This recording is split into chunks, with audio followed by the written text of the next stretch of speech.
আসসালামু আলাইকুম সবাইকে লাকি ব্লগস এন্ড কুকিং চ্যানেলে স্বাগতম। আশা করি সবাই ভালো আছেন। আলহামদুলিল্লাহ আমিও ভালো আছি। আরেকটি নতুন দিনে নতুন আরেকটি রান্নার ব্লগ ভিডিও নিয়ে চলে আসলাম। তো আজকে আমি লাউ দিয়ে ডিম রান্না আপনাদের সাথে শেয়ার করব। আর এই লাউ আমি আমাদের ছাদ বাগান থেকে কাটবো। তো ভাবলাম আপনাদের সাথে একটু শেয়ার করি।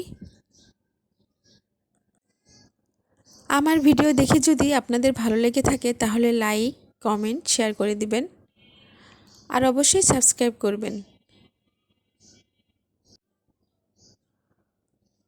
তো চলুন এখন লাউটা কেটে নিই।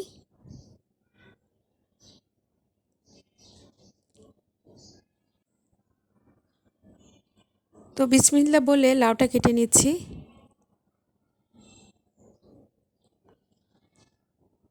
তো লাউ কাটা হয়ে গেছে। আর লাউটা তেমন একটা বড় হয় নাই, আর বড়ও হচ্ছে না, এই জন্য লাউটা কেটে ফেললাম।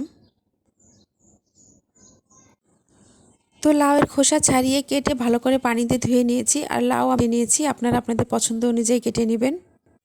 আর এখানে আমি 2টা ডিম, পেঁয়াজ, মরিচ এবং স্বাদমতো লবণ দিয়ে গুলিয়ে নিয়েছি। আমি মোট 4টা ডিম দিয়ে লাউ রান্না করব। তো এখন ডিম ভেজে নিব। আর এর জন্য আমি চুলায় ফ্রাই প্যান বসিয়ে পরিমাণ মতো সরিষার তেল দিয়ে দিয়েছি। তেল গরম হয়ে গেছে, এখন ডিম দিয়ে দিব।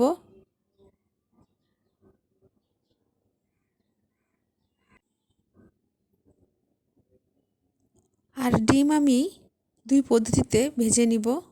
আপনারা আপনাদের পছন্দ অনুযায়ী ভেজে নেবেন। তো ডিম উল্টিয়ে ভেজে নিয়েছি। এখন আমি 4 টুকরা করে নিব।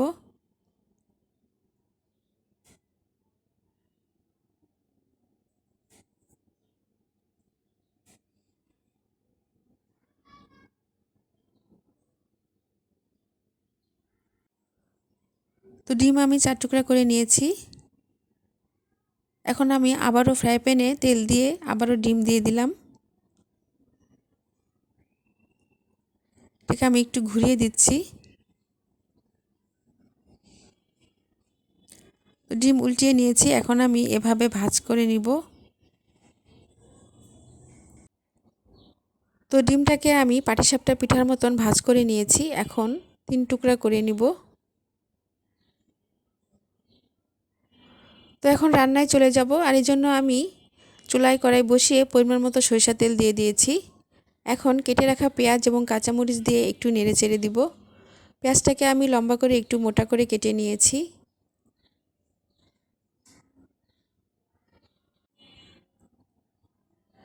এখন পরিমাণ মতো আদা, রসুন, জিরে একসাথে বাটা দিয়ে দিব। পরিমাণ মতো হলুদের গুঁড়া, লাল মরিচের গুঁড়া, ধনিয়ার গুঁড়া ও স্বাদ মতো লবণ দিয়ে একটু নেড়ে চেড়ে দিব। আর আমি সব ধরনের মশলাই পরিমাণে কম দিয়েছি, কারণ লাউয়ের তরকারিতে মশলার পরিমাণটা একটু কম দিতে হয়। এখন আধা কাপ পরিমাণ পানি দিয়ে মশলাটাকে কিছুক্ষণ কষিয়ে নিব। আর লাউ তরকারিতে মশলা বেশি হলে খেতে ভালো লাগে না। তো মশলা কষানো হয়ে গেছে। এখন কেটে রাখা লাউ দিয়ে আবারও মশলার সাথে একটু নেড়ে চেড়ে দিব।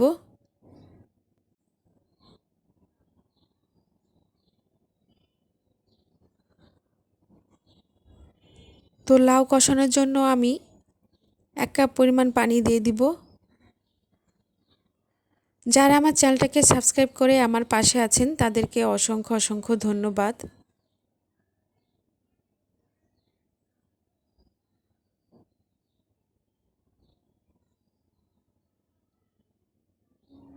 আর যারা এখনও সাবস্ক্রাইব করেন নাই, ভিডিও দেখতে থাকুন, দেখতে দেখতেই ভালো লেগে যাবে।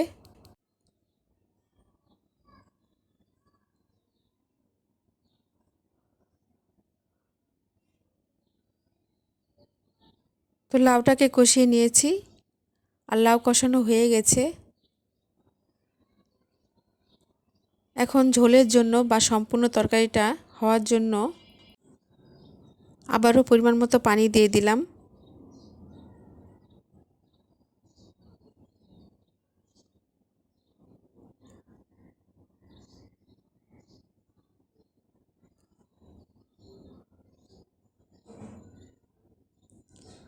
তো এখন একটু নেড়ে চেড়ে দিব।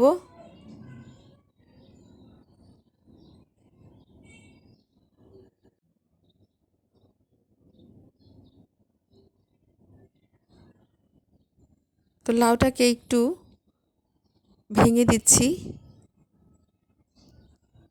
এভাবে একটু ভেঙে দিলে তরকারি একটু গ্রেভি গ্রেভি ভাব হয়। এখন ভেজে রাখা ডিমগুলো দিয়ে দিব।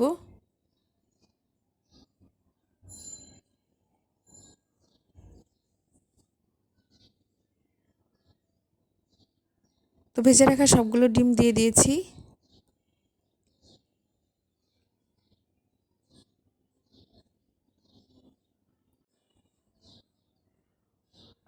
এখন 4টি আস্ত কাঁচামরিচ এবং কিছু ধনিয়া পাতা কুচি দিয়ে একটু নেড়ে চেড়ে দিব। এই ধনিয়া পাতা কুচি আমি ডিপ ফ্রিজে ফ্রোজেন করে রেখেছিলাম, সেগুলোই দিচ্ছি, কারণ বাসায় ধনিয়া পাতা ছিল না।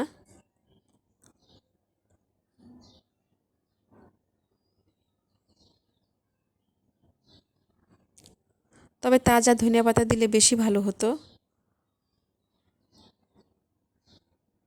তো যাই হোক, লাউ দিয়ে ডিম রান্না কিন্তু হয়ে গেছে। তরকারি কালারটাও কিন্তু সুন্দর হয়েছে। এখন নামিয়ে ফেলবো। তো তৈরি হয়ে গেল লাউ দিয়ে ডিম রান্না। তরকারি কালারটা কিন্তু অনেক লোভনীয় হয়েছে আর খেতেও অনেক মজা হয়েছে। তো এভাবে আপনারা রান্না করে খেয়ে দেখবেন।